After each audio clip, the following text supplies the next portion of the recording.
many people here. They're probably around my age.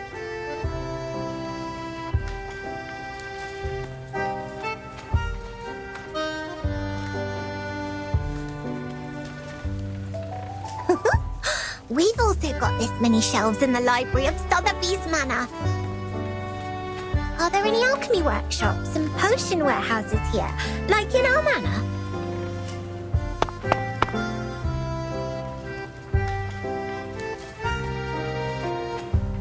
Where can I find Miss Buaniche? Madame Z told me to come here, but she didn't give any other clues. The people here really need Mr. Teacatler, who is always nice and warm to the guests. Just twist his teapot ear, then he can take you anywhere. If not so, placing a luck-a-day potion at the entrance would help as well. If I had made it before I came, Miss Buaniche and I might have met by now. Or she will just pop up behind me. Are you looking for me? Oh my word! Oops, that was too loud. Where are my manners?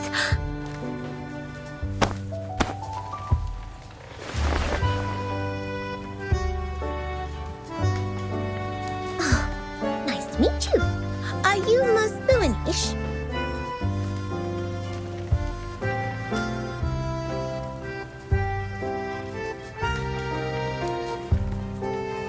That's fantastic. How did you find me? Did you see me in the Oneiromancy? Or through a crystal orb? Either way, it is the great Arcanum. I'm much greater than that. Look at you, dressed as if you'd just been to a ball. You are as eye-catching as the pigment board on a sketch. I saw you the moment I came into the library. A ball? Does the Foundation hold balls too? Non, I'm saying... Est-ce que tous les amis de Vertine parlent comme ça? Never mind. Madame Z told me you wanted to look up the materials on the mysterious school that believes in numbers here. That's right. Miss Mossel told me she will thoroughly check the documents in the Foundation archive. So I'll go through the books in the SPDM library. If we can find anything about that school, we can be of more help to Vertin and her team. I'm sorry, Miss Sotheby, but I'm afraid the situation is going to disappoint you. While you spend the last hour looking for Teacatler's ear, the kind-hearted monitor assistant already gained valuable access to the library. But I haven't found any records regarding the mysterious school that believes in numbers yet.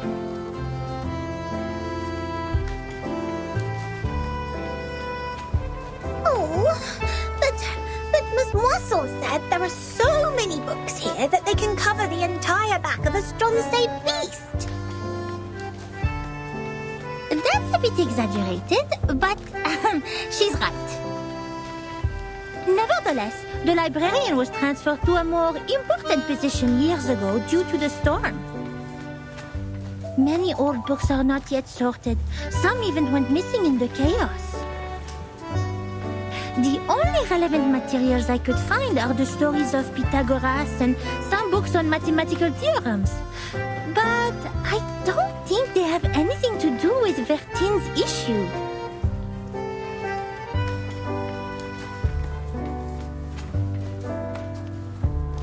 That means I can't do anything to help them. Please stop being emotional. It doesn't work on this professional member of the Foundation.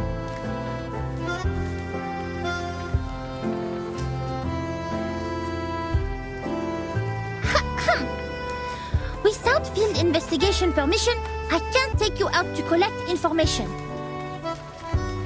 But in fact, there is still another reference room only known to the most outstanding monitor assistant.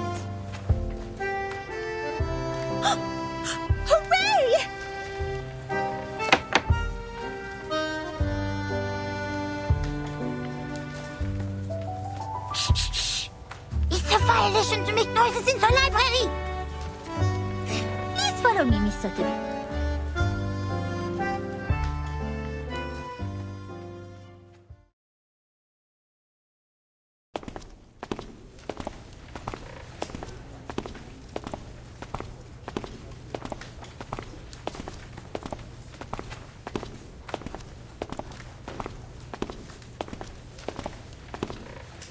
Thank you so much, Miss Buanish.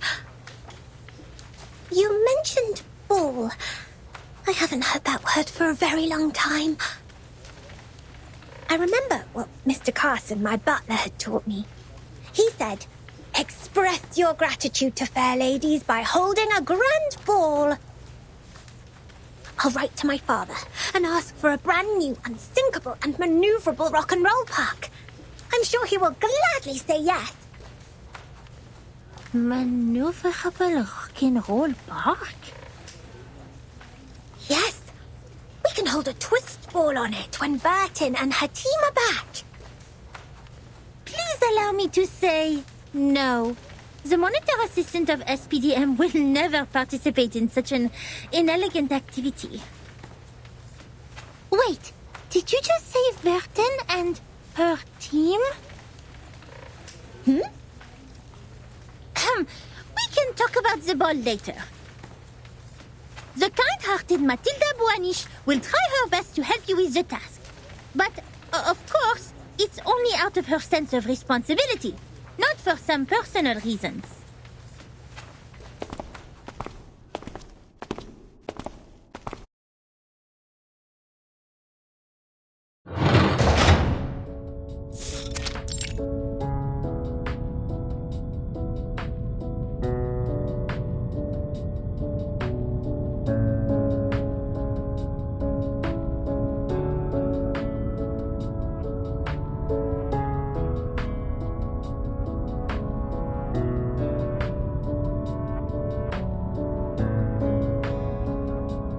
We are. The reference room storing unnecessary information. It's a place ignored by most staff. Even so, this careful, reliable monitor assistant will not let go of any details.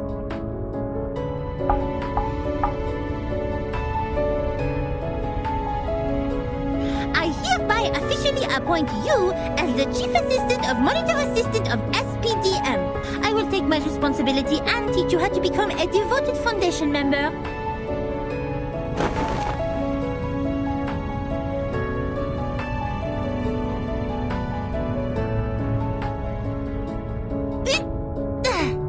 Here is your first task.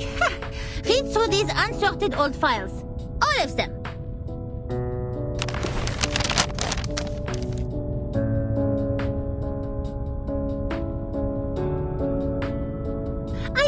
All the archived ones. These are the last parts. Most of them are discarded administrative documents, low-priority materials, and substandard reports written by rookie investigators. By the way, you should know I didn't sort any of them out for you, and they don't necessarily have what you want. It's all right. Leave them to me. I love reading. You'd better do. Here's the key. Keep it safe. You can sit on the cushion there when you sort out the files. I don't want your dress to stain the stone bench. I'll go see if I missed any files. Listen, this monitor assistant will test you on your familiarity with these files when she's back.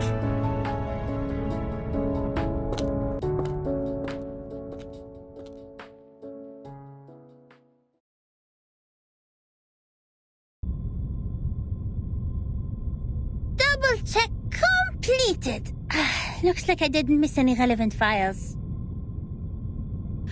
Phew, quite a long day. I doubt if that spoiled lady can finish all the materials. She must have been bored and fallen asleep, waiting for her tea kettler in the dream. It takes much more than dancing at balls to be a Foundation investigator.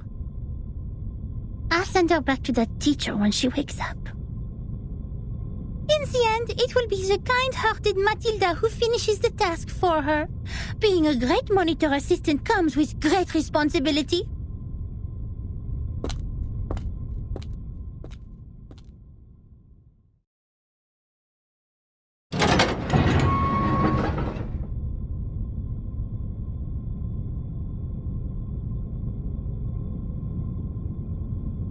Oh! Miss Boanish!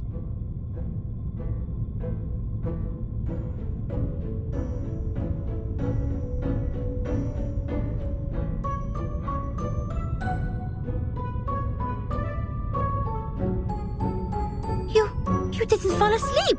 Did you sort out these files? Yes. And I love these books in uncommon shapes. There are so many wonderful stories. I often read books with Sasana when Father wasn't at home. We read and read until the red bomb waves woke up the sun. Moreover, these files are much easier than Miss Moisson's reading task. Here, the gentleman from River Conway tamed a whole group of Avanks. How marvelous is that? Oh, okay. Looks like you meet the basic requirements for being a rookie investigator. Tu es plus ou moins qualifié pour être mon assistante en chef.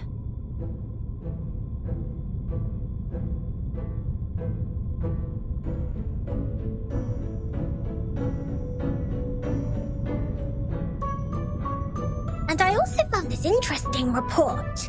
It tells a lot about the storm and the numbers. Will this be helpful to Burton?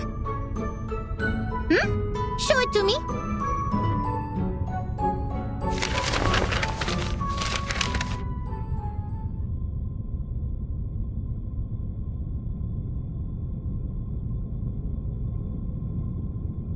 I have to say, it is undoubtedly a violation to submit such a report, but it will be a travesty of the truth and human sense if I cover it up. Peace, sense, justice. They have always been the creeds in my heart, and are now the reason why I have decided to write down the whole thing. A long time has passed since the first attack of the most severe crisis in our time, but we are still wondering, what on earth does it mean? That was the eve of the millennium, of which no one had any memories, illogically. The next day, time was already reversed to 1996, the moment we opened our eyes. We walked out of the building made of grey and white marble as usual, hardly aware that the sun we bathed in was from another time. Our survival was unexpected and almost unbelievable in such a calamity which swept the globe. Why did the headquarters of the Foundation survive the reverse? Why couldn't we find our younger selves in the outside world? Did any other region survive it as we did? What was the cause behind this calamity? I didn't know, nor did anyone else. Things remained unclear until time was reversed again. This time, we all witnessed that rain in the 80s.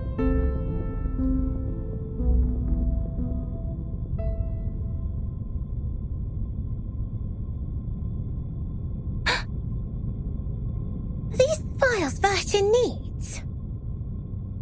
I think so.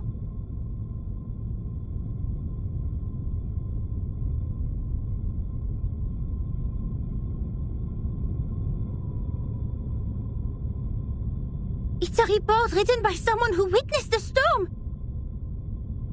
And it has recorded the storms before Burton became the timekeeper.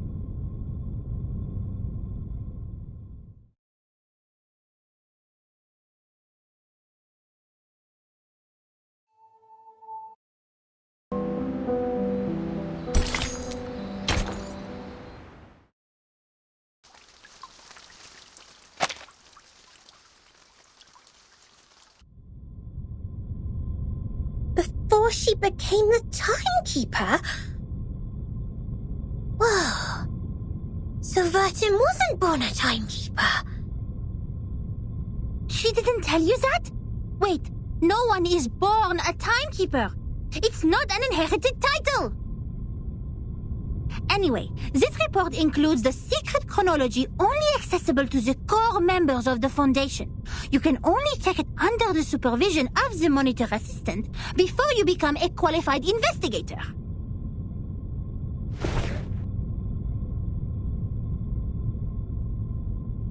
No matter what the reason is, it shouldn't have been shoved in this dusty room like rubbish.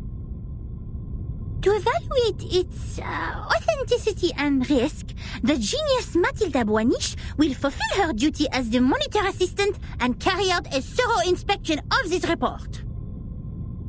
If you agree to this resolution, please nod, Assistant Sotheby.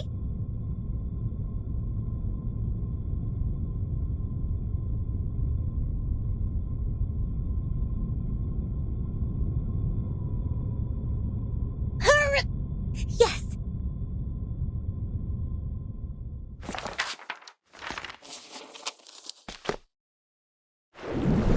That was 1985. A gloomy, miserable night compared to that peaceful morning in 1996, when we were only bothered by confusion. We didn't expect time to be reversed again, nor did we understand the consequence. Even now, I still remember Paulina's desperate cry. One of her hens was already inside the safe area when she fell at the entrance to the headquarters, and that was the only part of her left to us the next second. The only legacies we found were an engagement ring on that hand and her favorite blue polka dot scarf, which we used to wrap her remains in the end. To be honest, I admired those who still remained calm and sympathized with the arcanists on the edge of mental breakdown. It had nothing to do with the 1/4 arcanist blood in my body. It was only the kind of empathy which all mankind would share out of instinct in the face of a hopeless calamity. We lost many, too many colleagues. In the materials they sent back, we even saw all the horrifying phenomena, such as one's veins turning into electric wires. Since then, the storm, a word simply taken from visual observation, has been used to refer to the calamity. Of course, we can have a word for the calamity itself. But what words should we use to conclude all the absurdity and panic? Before the storm, we were all familiar with time. It was supposed to be a straight line connecting the past and the future. We followed the line to move forward. We broke free from ignorance. We built civilizations. We developed technologies. We promoted the well-being of mankind. And we improved our living conditions step by step. We were so sure that we were making progress on the right path. But then, the path was taken away all of a sudden. Oh, time, our closest old friend, where are you taking us? Back to the two most painful war times in the 20th century? The era when no one had ever heard the hiss of steam engines, or the century when mankind was yet to be enlightened? So far, mankind has achieved a lot in history. Dynamos, automobiles, flyovers, railways, hospitals, poorhouses. But if it goes on like this, what is the point of all the efforts we have made? Now we are like a shipwreck left on the island of time, witnessing the fall of the whole modern world in the unstoppable tsunami. Even though the Foundation has lost a lot of staff members, they are still doing fine compared to Laplace. My younger brother was a good example. He was the most sensible person I have ever known. On the first day of the second reverse, he told me, in a calm manner, "At least we have reaffirmed that Newton was right. There was never an arrow of time in classical mechanics. Neither in relativity nor quantum mechanics. That means this is absolutely normal. Whether the time goes backwards or forwards, even if it starts spinning around like a tabletop football player. They're not against the law of physics. We can go back in time and give Poincaré a Medal of Great Profit. The next day, he almost fell off the 6th floor due to excessive drinking. All the perceptions of time and space developed to this day were overthrown. We couldn't find any theories to explain the storm in any existing researches. There could only be 2 reasons for this situation. Either we've been completely wrong all the time, or we've come to a brand new world. And this new world can never make sense in the way of science, or that of physics. It cannot be verified by an independent third party, and it is impossible to be comprehended through reasoning. Is it true that we have been going the wrong way? Is it true that those once proven wrong by history, those arcanists who claim to possess gnosis, are actually on the right path? In fact, the one who put an end to the chaos was indeed not a human. This thing, I had no idea what it was. It claimed to be a machine which never stops working. It laughed at the limitations of our brains and the metaphysical mistakes we make ceaselessly. But it did solve the most urgent issue. A system was built to tackle storm-relevant emergencies after it took charge of Laplace. The first measure it adopted was contacting all the existing branches of the foundations at the time to confirm the scale of available manpower. Then it built observation stations all over the globe to find if there were any other regions immune to the storm. After that, numerous offices responsible for deducing the cause of the storm were established. Even though there were countless disagreements during the research, at least we had taken the first step. I handed in the application to take part in this mission, determined to get rid of the fog in my mind. In 1986, I was assigned to the office in Egypt. All my friends came to the dock to see me off, because we knew it could be the final goodbye. Even though we were equipped with the emergency communication devices issued by Laplace, we were still not clear when the storm would assault us, or where we could hide nearby. What really scared me was not the threat to my life, but the possibility of dying ignorant. Then I boarded the ship to Alexandria from Athens. And that was when I met her. Now when I recall it, it was almost impossible to ignore that group of arcanists on the ship.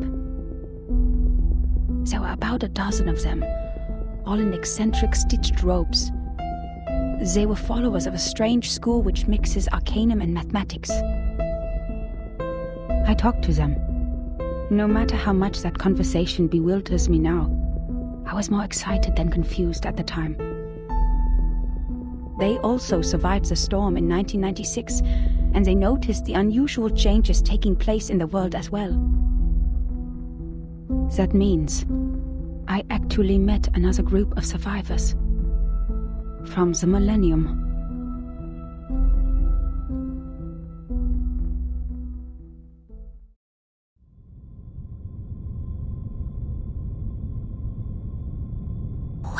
Wait! A school of arcanists who survived the storm?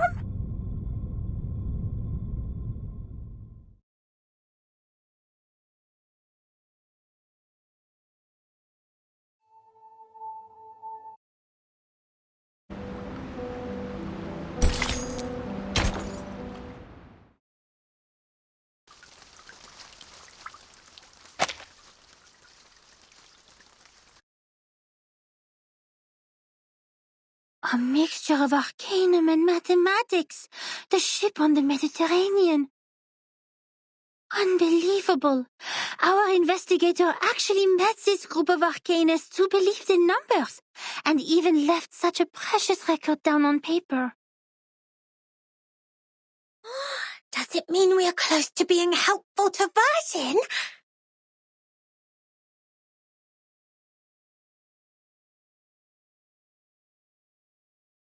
Certainly, it's what we deserve for all the efforts today. But Why did they leave such an important report in the reference room storing unnecessary information? Did they misput it here after the chaos of the storm?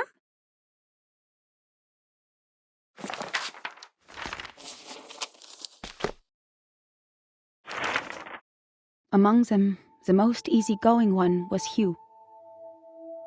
He was an engineer as well as an arcanist. We shared the same preference for human technology, and that became our common topic. Hugh was in his 30s, red-haired, cheeks sunken, and deeply depressed due to some kind of eye disease. He was a decent man, with a prudent attitude, working at a desk most of the time. He reminded me of the imperial miniature painting artists in the Sultan's palace. Most of them ended up blind after toiling for their life. He showed me the picture of his daughter. I don't have children, but I could feel his happiness as a father. Although I got along well with Hugh, he seemed quite out of place among that group, which was actually led by her. I don't know what words to use to describe her. She was like a meteor shower, a tempest, or an unreasonable catastrophe itself. Her existence was just like her name. It was simple, yet implied a lot. Please forgive me for my cowardice. Even now, I don't have the courage to write down her name, if one would call that a name. In fact, she was quite a kind, warm-hearted person. Among all the unregistered arcanists I've met, she was one of the nicest ones towards the Foundation. She looked young, even though I heard she had a daughter too. Besides, she still possessed the innocence of a child, and that kind of excitement exclusive for genius. That's right. It seemed the whole world was like a sparkling toy to her. Our communication was heart-stirring at the beginning. Both of us were eager to find out what was happening, like two shipwrecked victims grappling at each other on the sea. But I didn't have the slightest idea what she was talking about, actually. The problem was not the typical communication issues between humans and arcanists. I was sure the language we used didn't pose any obstacles, but still I couldn't understand any words of hers. I would believe that one is highly intelligent if one can name all the factors of 11,567 without thinking. But what this one said was illogical nonsense which no one could ever imagine. She claimed that there is a world of numbers, above all else, where the non-physical essences of all things exist in the form of timeless, absolute, unchangeable ideas, and that the physical world where the time flows is nothing but an appendage, which has never been real or true. And that's why the chaos in this world is not worth any attention, and we should focus on what happened to the supreme existence. What an utter disaster combining modern maths with ancient superstition. I saw another hubristic arcanist pretending to be the prophet by reliving Platonism. I don't even bother to mention the balderdash on soul numbers. Even the New Age movement could use some of her absurdity. But that was not yet the end. She even claimed to be aware of the exact year when the next reverse would happen. But when I asked her about it seriously, she said, "My apologies. I've made an oath. I shall and only shall reveal the demonstration to people who have their own soul numbers." I'm not sure whether she was making fun of me or being serious, but I had this feeling that she was eager to tell me how she was granted the secret through a moment of afflatus. It seemed she just saw through the laws behind all things instead of finding them through logical deduction. Can't you see it? It is right in front of you. After I expressed my inability to comprehend her words 30 times, she finally gave up and proffered regrets. I'd rather take it as a new kind of humiliation. What really irritated me about her, however, was her contempt towards science and all the scientific research methods. As far as I'm concerned, the value of a theory lies in its reliability, universality, and generalizability. Our pursuit of the truth has laid the foundation of modern science, allowing us to change the world.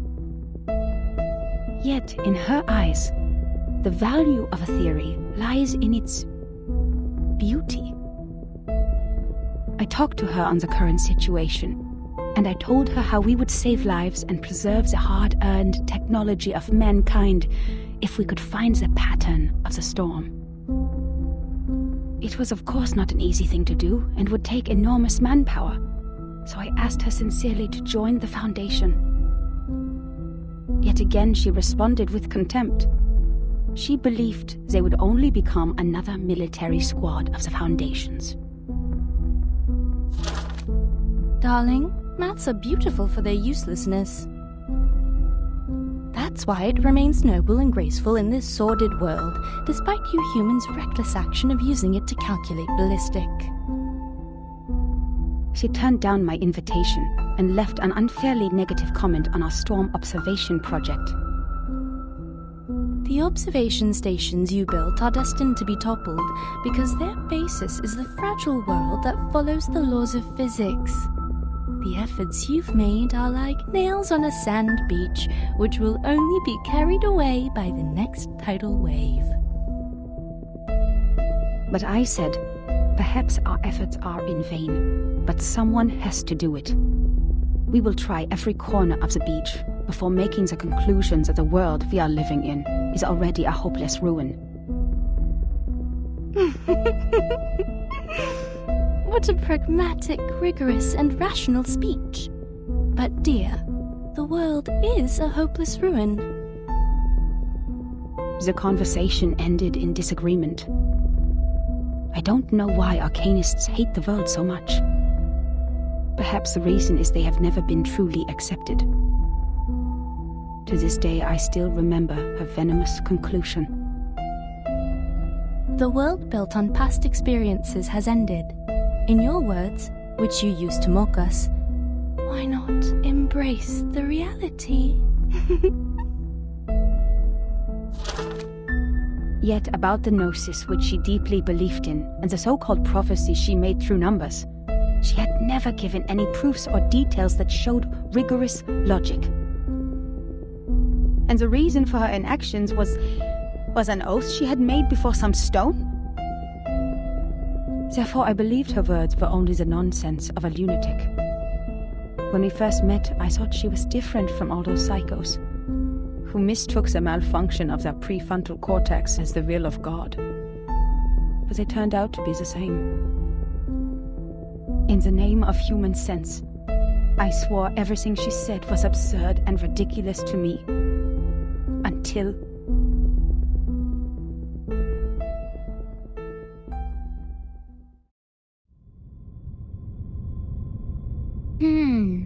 Madame Z said the arcanists on that island are all named after numbers, because they have a strong belief that numbers are the essence of their souls. The investigator wouldn't write down her name. Is it because of the conflict between their beliefs?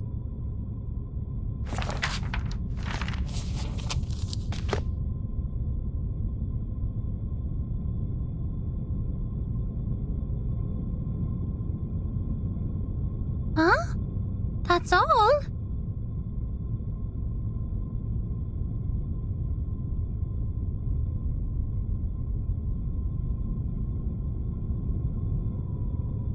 Submitting such an unfinished report would only cause problems for the reviewers and evaluators, but this investigator didn't even write down their name.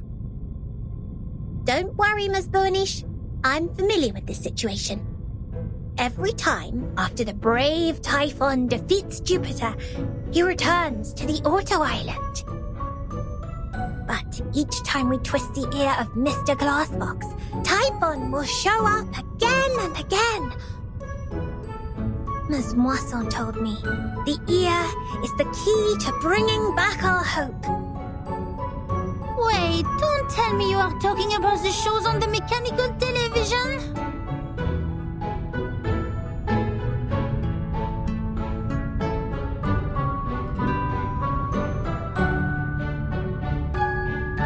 Stop, Miss Sotheby. Please, take a seat on the cushion and listen to me carefully. This is a detailed report written by a formal investigator of the Foundations, not some TV show full of cliffhangers. That means we will definitely find the rest somewhere. Oh, I see. Must be a cocotriant who took away the other part of the book. Usually, they will be attracted by Luna Fixer, and by following their traces, we'll find their lairs in the stable. You mean someone took it away? That's highly possible. Data loss is not allowed in the Foundation, especially under the Monitor Assistance Management. We must prepare Luna Fixer. Don't forget their favorite jigging magical beans.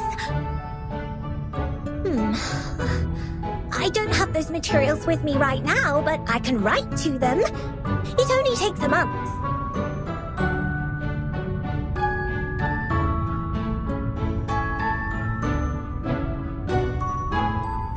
Nuh-uh, we don't need that.